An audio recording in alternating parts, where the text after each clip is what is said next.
नमस्कार दोस्तों, break exam में आप सभी का स्वागत है। आज के वीडियो में हम वर्तमान नियुक्तियां देखेंगे। यह करंट अफेयर का एक ऐसा टॉपिक है जहां से आपके सब परीक्षाओं में सवाल पूछे जाते हैं। आप चाहे जिस भी एग्जाम की तैयारी कर रहे हो, यहां से डेफिनेटली प्रश्न पूछे जाते हैं। तो प्लीज़ आप वीडियो को अंत तक देखिएगा, जिससे आपको कोई भी क्वेश्चन स्किप ना हो। तो चलिए शुरू करते हैं वीडियो। पहला प्रश्न देख लेते हैं। हाल ही में पीआईबी के नए प्रधान महानिदेशक के रूप में पदभार किसने ग्रहण किया है? तो इसका सही जवाब है ऑप्शन बी, राजेश मल्होत्रा ने। तो याद रखिएगा, पीआईबी के नए प्रधान महानिदेशक के रूप में राजेश मल्होत्रा ने पदभार ग्रहण किया है। आइए इसकी व्याख्या देख लेते हैं। हाल ही में पीआईबी के नए प्रधान महानिदेशक के रूप में पदभार राजेश मल्होत्रा ने ग्रहण किया है। इसकी स्थापना सन 1919 ईस्वी में हुई थी। वहीं इसका फुल फॉर्म क्या है पीआईबी का? तो प्रेस इन्फॉर्मेशन ब्यूरो। तो इसका फुल फॉर्म है प्रेस इन्फॉर्मेशन ब्यूरो। आइए बढ़ते हैं अगले प्रश्न की ओर। हाल ही में नौसेना नए उप प्रमुख के रूप में पदभार किसने ग्रहण किया है? तो इसका सही जवाब क्या है? ऑप्शन बी, संजय जसजीत सिंह ने। याद रखिएगा, नौसेना के उप प्रमुख के रूप में संजय जसजीत सिंह ने पदभार ग्रहण किया है। आइए इसकी व्याख्या देख लेते हैं। हाल ही में नौसेना के नए उप प्रमुख के रूप में पदभार संजय जसजीत सिंह ने ग्रहण किया है। नौसेना का मुख्यालय नई दिल्ली में है और नौसेना दिवस प्रतिवर्ष 4 दिसंबर को मनाया जाता है। नौसेना प्रमुख की बात की जाए तो आर हरिकुमार है। तो वर्तमान में नौसेना प्रमुख आर हरिकुमार है और इसका मुख्यालय नई दिल्ली है। यहाँ से भी आपके परीक्षाओं में सवाल पूछे जाते हैं। आइए बढ़ते हैं अगले प्रश्न की ओर। हाल ही में Steel Authority of India Limited SAIL के निदेशक के रूप में पदभार किसने ग्रहण किया है? तो इसका सही जवाब क्या है? ऑप्शन ए, अमरेंदु प्रकाश। याद रखिएगा, सेल के निदेशक के रूप में पदभार अमरेंदु प्रकाश ने ग्रहण किया है। आइए इसकी व्याख्या देख लेते हैं।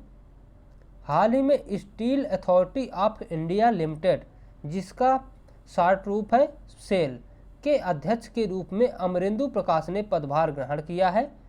और सेल की स्थापना की बात की जाए तो इसकी स्थापना 1954 में हुई थी।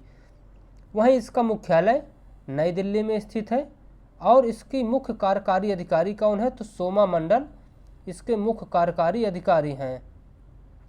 आइए बात कर लेते हैं अगले प्रश्न की। हाल ही में सीबीआई के नए निदेशक के रूप में पदभार किसने ग्रहण किया है? तो इसका सही जवाब है ऑप्शन सी, प्रवीण सूद। सीबीआई के नए निदेशक के रूप में पदभार प्रवीण सूद ने ग्रहण किया है। आइए इसकी व्याख्या देख लेते हैं।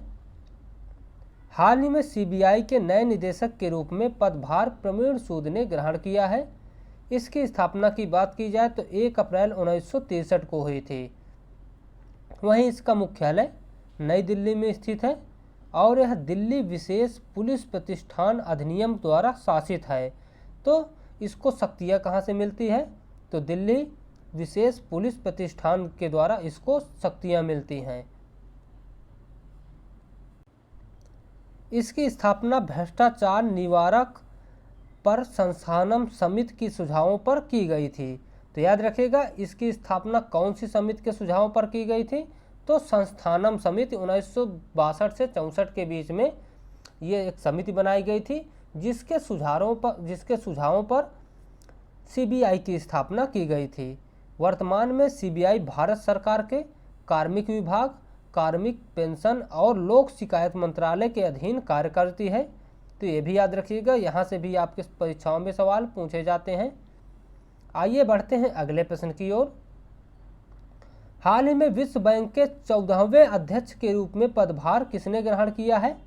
तो इसका सही जवाब क्या है?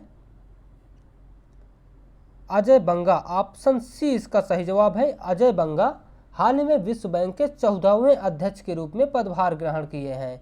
आइए बढ़ते हैं अगले प्रश्न की ओर। अभी इसकी व्याख्या देख लेते हैं। भारतीय मूल के अमेरिकी नागरिक अजय बंगा को वर्ल्ड बैंक का 14वां अध्यक्ष चुना गया है। वे 2 जून 2023 से यह कार्यभार संभालेंगे और अगले 5 वर्ष तक इस पद पर बने रहेंगे। वे वर्ल्ड बैंक के मौजूदा प्रेसिडेंट डेविड मालपास की जगह लेंगे। तो याद रखिएगा, ये डेविड मालपास को स्थानांतरित करेंगे। आइए और इसकी व्याख्या देख लेते हैं। अंतर्राष्ट्रीय पुनर्विकास और विकास बैंक, जिसे शॉर्ट रूप में IBRD कहा जाता है, को ही विश्व बैंक कहा जाता है। तो विश्व बैंक किस बैंक को कहा जाता है? तो अंतर्राष्ट्रीय पुनर्निर्माण और विकास बैंक को। इसका मुख्यालय अमेरिका की राजधानी वाशिंगटन DC में है। विश्व बैंक संयुक्त रूप से जुड़ी एक अहम संस्था है, संयुक्त राष्ट्र से जुड़ी एक अहम संस्था है और यह कई संस्थाओं का समूह है, इसीलिए इसे विश्व बैंक समूह, वर्ल्ड बैंक ग्रुप भी कहा जाता है। आइए आगे देख लेते हैं। वर्तमान में विश्व बैंक में 189 देश सदस्य हैं। विश्व बैंक का सदस्य बनने के लिए किसी भी देश को पहले अंतर्राष्ट्रीय वित्त निगम का सदस्य बनना जरूरी होता है। आइए आगे देख लेते हैं। विश्व बैंक और अंतर्राष्ट्रीय मुद्रा कोष की स्थापना एक साथ वर्ष 1944 में अमेरिका के न्यू हैम्पशायर में ब्रेटन वुड्स सम्मेलन के दौरान हुई थी। तो कई बार पूछा हुआ क्वेश्चन है, 1944 में इसकी स्थापना हुई और ब्रेटन वुड्स सम्मेलन के समय। आइए अगला प्रश्न देख लेते हैं। हाल ही में देश के 22वें विधि आयोग का पदभार किसने ग्रहण किया है? तो इसका सही जवाब क्या है? ऑप्शन ए, ऋतुराज अवस्थी ने देश के 22वें विधि आयोग का पदभार ग्रहण किया है। आइए इसकी व्याख्या देख लेते हैं। हाल ही में देश के 22वें विधि आयोग का पदभार ऋतुराज अवस्थी ने ग्रहण किया है। भारत का विधि आयोग समय समय पर भारत सरकार द्वारा गठित एक गैर सांविधिक निकाय है। स्वतंत्र भारत का पहला विधि आयोग वर्ष 1955 में 3 साल के कार्यकाल के लिए स्थापित किया गया था। तो याद रखिएगा, स्वतंत्र भारत का पहला विधि आयोग वर्ष 1955 में 3 साल के कार्यकाल के लिए स्थापित किया गया था और विधि आयोग एक गैर सांविधिक निकाय है, मतलब इसका संविधान में कहीं पर भी उल्लेख नहीं है, इस कारण से यह गैर सांविधिक निकाय है। आइए अगला प्रश्न देख लेते हैं और इसकी व्याख्या देखते हैं। पहला विधि आयोग वर्ष 1834 में ब्रिटिश राजकाल के दौरान वर्ष 1833 के चार्टर अधिनियम द्वारा स्थापित किया गया था, जिसकी अध्यक्षता लॉर्ड मैकाले ने की थी। तो याद रखिएगा, पहले विधि आयोग के अध्यक्ष कौन थे? तो लॉर्ड मैकाले थे। यह कानून और न्याय मंत्रालय के सलाहकार निकाय के रूप में काम करता है। एक पूर्णकालिक अध्यक्ष के साथ साथ आयोग में एक सदस्य सचिव सहित और 4 पूर्णकालिक सदस्य होते हैं। इस प्रकार कानून मंत्रालय का कानून और विधायी सचिव इस आयोग का पदेन सदस्य होगा। तो याद रखिएगा, विधायी सचिव इस आयोग का पदेन सदस्य होगा। आइए बढ़ते हैं अगले प्रश्न की ओर। हाल ही में देश के नए महान्यायवादी का पदभार किसने ग्रहण किया है? तो इसका सही जवाब क्या है? Option B, R Venkataraman ने। याद रखिएगा, आर वेंकट रमन ने देश के नए महान्यायवादी का पदभार ग्रहण किया है। आइए इसकी व्याख्या देख लेते हैं। हाल ही में देश के नए महान्यायवादी का पदभार आर वेंकट रमन ने ग्रहण किया है। इनका कार्यकाल मात्र 3 वर्ष का होता है। भारतीय संविधान के अनुच्छेद 76 के अनुसार भारत का एक महान्यायवादी होगा। महान्यायवादी का पद राष्ट्रपति के पश्चात होता है, अर्थात राष्ट्रपति जब चाहे उसे हटा सकता है। तो इस प्रकार से आइए बढ़ते हैं अगले प्रश्न की ओर। भारतीय राज्य गोवा के मुख्यमंत्री कौन बने हैं? तो भारतीय राज्य गोवा के मुख्यमंत्री प्रमोद सावंत हैं। याद रखिएगा, प्रमोद सावंत हैं। आइए गोवा से संबंधित अन्य महत्वपूर्ण फैक्ट देख लेते हैं, जहां से करंट अफेयर और स्टैटिक मिलाकर क्वेश्चन पूछे जाते हैं। तो वर्तमान में गोवा के मुख्यमंत्री प्रमोद सावंत हैं और यहाँ के राज्यपाल श्रीधरन पिल्लई जी हैं। बात कर ली जाए तो सर्वप्रथम गोवा को पुर्तगाली गवर्नर अल्बुकर्क ने 1510 में जीत लिया था और इसकी किलेबंदी भी करवाई थी। आगे देख लेते हैं। वर्ष 1961 में पुर्तगाली गोवा को आज़ाद किए। इस प्रकार गोवा भारत का सबसे अंत में आज़ाद होने वाला राज्य बना। अंत में 56वां संविधान संशोधन 1987 के द्वारा गोवा को भारतीय संघ में राज्य के रूप में शामिल किया गया है। आइए आगे देख लेते हैं अगला इम्पॉर्टेंट फैक्ट। हाल ही में मोपा एयरपोर्ट का नाम बदलकर मनोहर पार्रिकर एयरपोर्ट कर दिया गया। गोवा की विधानसभा की कुल सीटें 40 हैं। गोवा भारत का सबसे न्यूनतम क्षेत्रफल वाला राज्य है। वहीं गोवा भारत का एकमात्र हर घर जल प्रमाणित वाला राज्य बन गया है। तो इस प्रकार से गोवा भारत का एकमात्र ऐसा राज्य है जो हर घर जल प्रमाणित राज्य है। वहीं गोवा भारत का एकमात्र रेबीज मुक्त राज्य है। तो याद रखिएगा, रेबीज मुक्त राज्य गोवा है एकमात्र। आगे देख लेते हैं। गोवा में मुख्यतः सिग्मो फेस्टिवल और साओ जोजो फेस्टिवल मनाए जाते हैं और गोवा की राजधानी पणजी है। यहाँ की सबसे महत्वपूर्ण नदी मांडवी और जुआरी है। इसके समुद्र तट को कोंकण तट कहते हैं और इसकी भाषा कोंकणी है। गोवा में फुगड़ी और देखनी नृत्य किए जाते हैं, ये भी याद रखिएगा। वहीं बात कर लेते हैं, गोवा भारत का एकमात्र ऐसा राज्य है जिसने सबसे पहले समान नागरिक संहिता को लागू किया था। समान नागरिक संहिता का उल्लेख भारतीय संविधान के अनुच्छेद 44 में हुआ है। गोवा का एकमात्र जलप्रपात दूधसागर है जो मांडवी नदी में स्थित है। तो याद रखिएगा, गोवा का एकमात्र जलप्रपात दूधसागर है जो मांडवी नदी में स्थित है और समान नागरिक संहिता का उल्लेख सर्वप्रथम अनुच्छेद 44 में किया गया था, जो कि गोवा राज्य ने सबसे पहले अपनाया है। आइए बात कर लेते हैं अगले प्रश्न की। तो हाल ही में भारत के 50वें मुख्य न्यायाधीश कौन बने हैं? तो इसका सही जवाब है डी वाई चंद्रचूड़ बने हैं, याद रखिएगा। ऑप्शन बी इसका सही जवाब है। आइए इसकी व्याख्या देख लेते हैं। हाल ही में डी वाई चंद्रचूड़ भारत के 50वें मुख्य न्यायाधीश बने हैं। इनका 2 वर्ष का लंबा कार्यकाल होगा और ये 10 नवंबर 2024 को सेवानिवृत्त होंगे। इन्होंने यूयू ललित का स्थान लिया है। सीजेआई और सर्वोच्च न्यायालय के न्यायाधीशों की नियुक्ति भारत का राष्ट्रपति करता है अनुच्छेद 124(2) के अनुसार। आइए अगला प्रश्न देख लेते हैं। हाल ही में भारतीय प्रतिभूति और विनिमय बोर्ड की अध्यक्ष किसे बनाया गया है? तो ये सेबी की अध्यक्ष किसे बनाया गया है? ऑप्शन बी इसका सही जवाब है माधुरी पुरी बुच। आइए इसकी व्याख्या देख लेते हैं। हाल ही में माधुरी पुरी बुच सेबी की पहली महिला अध्यक्ष बनी हैं। इसकी स्थापना भारतीय प्रतिभूति और विनिमय बोर्ड अधिनियम 1992 के तहत 12 अप्रैल 1992 को की गई थी। यह एक वैधानिक निकाय है। वैधानिक निकाय वह होता है जो सरकार के एक कानून के द्वारा बनाया जाता है। इसका मुख्यालय मुंबई में स्थित है। वहीं इसके अन्य क्षेत्रीय कार्यालय की बात की जाए तो दिल्ली, चेन्नई और कोलकाता में स्थित हैं। आइए बात कर लेते हैं अगले प्रश्न की। हाल ही में भारत के मुख्य चुनाव आयुक्त कौन बने हैं? तो इसका सही जवाब है ऑप्शन बी राजीव कुमार। याद रखिएगा, हाल ही में भारत के मुख्य चुनाव आयुक्त राजीव कुमार बने हैं। राजीव कुमार भारत के 25वें मुख्य चुनाव आयुक्त बने हैं। उन्होंने सुशील चंद्रा का स्थान लिया है। भारतीय चुनाव आयोग की स्थापना 25 जनवरी 1950 को एक संवैधानिक निकाय के रूप में की गई थी। इसका मुख्य कार्य क्या होता है? तो राष्ट्रपति, उपराष्ट्रपति, राज्यसभा, लोकसभा तथा राज्य विधानसभाओं का चुनाव करवाना। तो इसका यह मुख्य कार्य है। आइए बढ़ते हैं अगले प्रश्न की ओर। हाल ही में नीति आयोग के नए मुख्य कार्यकारी अधिकारी या सीईओ कौन बने हैं? तो इसका सही जवाब क्या है?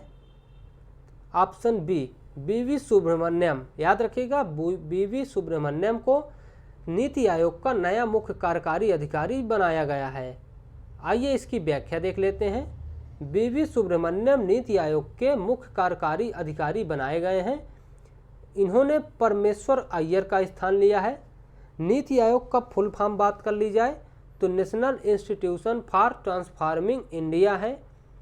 वहीं इसकी स्थापना 1 जनवरी 2015 को हुई थी और इसके अध्यक्ष देश के प्रधानमंत्री नरेंद्र मोदी जी होते हैं और उपाध्यक्ष इसके सुमन के बेदी हैं।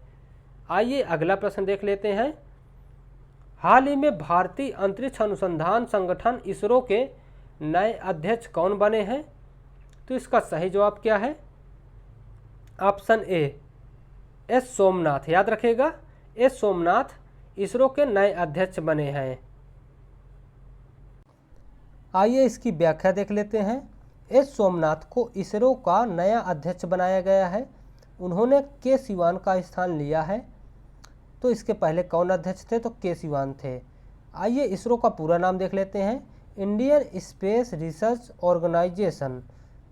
तो यह इसका पूरा नाम है, हिंदी में है भारतीय अंतरिक्ष अनुसंधान संगठन इसका पूरा नाम है। इसकी स्थापना की बात कर ली जाए तो 15 अगस्त 1969 को इसकी स्थापना हुई थी। इसका मुख्यालय बेंगलुरु कर्नाटक में स्थित है। तो यहाँ से भी आपके परीक्षाओं में सवाल पूछे गए हैं। तो आइए इसकी अगला प्रश्न देखते हैं। हाल ही में संघ लोक सेवा आयोग यूपीएससी के नए अध्यक्ष कौन बने हैं? तो इसका सही जवाब क्या है? डॉक्टर मनोज सोनी। तो याद रखिएगा, डॉक्टर मनोज सोनी यूपीएससी के नए अध्यक्ष के रूप में पदभार ग्रहण किए हैं। आइए इसकी व्याख्या देख लेते हैं। डॉक्टर मनोज सोनी को यूपीएससी का नया अध्यक्ष बनाया गया है। संघ लोक सेवा आयोग यूपीएससी का पूरा नाम यूनियन पब्लिक सर्विस कमीशन है। इसकी स्थापना 1 अक्टूबर 1926 को हुई थी। इसकी स्थापना भारत शासन अधिनियम 1919 के तहत की गई थी। वहीं इसका मुख्यालय नई दिल्ली में स्थित है। तो यूपीएससी का मुख्यालय कहाँ पर है? तो नई दिल्ली में स्थित है। आइए अगला प्रश्न, आइए और इसकी व्याख्या देख लेते हैं। संघ लोक सेवा आयोग एक संवैधानिक निकाय है, क्योंकि भारतीय संविधान के अनुच्छेद 315 में संघ तथा राज्य लोक सेवा आयोग के गठन का प्रावधान किया गया है। तो ऐसी कोई भी सेवा जिसका अनुच्छेदों में वर्णन हुआ है वो संवैधानिक निकाय होती है। इसके सदस्यों की नियुक्ति राष्ट्रपति द्वारा की जाती है। तो याद रखिएगा, इसके सदस्यों की नियुक्ति राष्ट्रपति द्वारा की जाती है। आइए बढ़ते हैं अगले प्रश्न की ओर। हाल ही में राष्ट्रीय अनुसूचित जाति आयोग का नया अध्यक्ष किसे बनाया गया है? तो इसका सही जवाब क्या है? विजय सांपला। याद रखिएगा, ऑप्शन बी इसका सही जवाब है। विजय सांपला को राष्ट्रीय अनुसूचित जाति आयोग का अध्यक्ष बनाया गया है। आइए इसकी व्याख्या देख लेते हैं। विजय सांपला को राष्ट्रीय अनुसूचित जाति आयोग का नया अध्यक्ष बनाया गया है। इसे 19 फरवरी 2004 को स्थापित किया गया है। इसका मुख्यालय नई दिल्ली में स्थित है। यह एक संवैधानिक निकाय है और इसका उल्लेख भारतीय संविधान के अनुच्छेद 338 में किया गया है। आइए इस अगला प्रश्न देख लेते हैं। हाल ही में भारत के नए चीफ ऑफ डिफेंस स्टाफ किसे बनाया गया है? तो इसका सही जवाब क्या है? Option B. याद रखिएगा, अनिल चौहान को चीफ ऑफ डिफेंस स्टाफ बनाया गया है। आइए इसकी व्याख्या देख लेते हैं। अनिल चौहान को भारत के दूसरे चीफ ऑफ डिफेंस स्टाफ बनाया गया है। भारत के पहले सीडीएस जनरल विपिन रावत थे, जिनका पिछले वर्ष हेलीकॉप्टर दुर्घटना में निधन हो गया था। उसके बाद सीडीएस का मुख्य कार्य तीनों सेनाओं के मध्य आपसी सहयोग के बढ़ावा देने के लिए किया जाता है। वहीं विपिन रावत उत्तराखंड के निवासी थे। उन्हें 2022 में पद्म विभूषण से भी सम्मानित किया गया था। आइए बढ़ते हैं अगले प्रश्न की ओर। हाल ही में भारत की सबसे पुरानी पार्टी कांग्रेस का नया अध्यक्ष किसे बनाया गया है? तो इसका सही जवाब क्या है? मल्लिकार्जुन खड़गे। ऑप्शन डी इसका सही जवाब है। आइए इसकी व्याख्या देख लेते हैं। मल्लिकार्जुन खड़गे को कांग्रेस का नया अध्यक्ष बनाया गया। वहीं इंडियन नेशनल कांग्रेस की स्थापना 28 दिसंबर 1885 को हुई थी। इसके संस्थापक की बात कर ली जाए तो ए.ओ. ह्यूम थे, जो एक अंग्रेज थे, जबकि इसके पहले अधिवेशन के अध्यक्ष व्योमकेश चंद्र बनर्जी जी थे। इसका मुख्यालय कहाँ था? तो नई दिल्ली में था। तो याद रखिएगा, इसका मुख्यालय नई दिल्ली में स्थित है। आइए बढ़ते हैं अगले प्रश्न की। हाल ही में भारत की नई लेखा महानियंत्रक कौन बनी है? तो इसका सही जवाब क्या है? भारती दास बनी है, याद रखेगा ऑप्शन ए इसका सही जवाब है। आइए इसकी व्याख्या देख लेते हैं। भारती दास भारत की नई CGA controller general of accounts बनी है। भारती दास सीजीए का पदभार संभालने वाली 27वीं अधिकारी बनी है। यह भारत सरकार के लेखा मामलों के प्रमुख सलाहकार होते हैं। आइए बढ़ते हैं अगले प्रश्न की ओर। हाल ही में खादी और ग्रामोद्योग आयोग के अध्यक्ष के रूप में किसे बनाया गया है? तो इसका सही जवाब क्या है? ऑप्शन बी, याद रखिएगा मनोज कुमार को खादी और ग्रामोद्योग आयोग के अध्यक्ष के रूप में बनाया गया है। आइए इसकी व्याख्या देख लेते हैं। मनोज कुमार खादी और ग्रामोद्योग आयोग के अध्यक्ष बने हैं। खादी और ग्रामोद्योग आयोग की स्थापना 1957 ईस्वी में हुई थी। वहीं इसका मुख्यालय की बात कर ली जाए तो मुंबई में है। यह सूक्ष्म लघु और मध्यम उद्यम मंत्रालय के अंतर्गत कार्यरत है। तो दोस्तों वीडियो आपको कैसा लगा? उम्मीद है आपको वीडियो बहुत ही ज़्यादा पसंद आया होगा। यदि आपने अभी तक हमारे चैनल को सब्सक्राइब नहीं किया तो प्लीज़ हमारे चैनल को सब्सक्राइब कर लीजिए और बेल आइकन दबा लीजिए, जिससे आपको आने वाले वीडियोज़ की नोटिफिकेशन मिलती रहे। और यदि आप इस वीडियो का PDF प्राप्त करना चाहते हैं तो प्लीज़ हमारे टेलीग्राम चैनल पर जुड़ जाइए। हम आपको इसका PDF वहीं पर प्रोवाइड करा देंगे और टेलीग्राम की लिंक आपको डिस्क्रिप्शन बॉक्स में दे दी गई है, वहां से आप जुड़ जाइए। तो वीडियो आपको उम्मीद है अच्छा लगा होगा। Thank you for watching Break exam.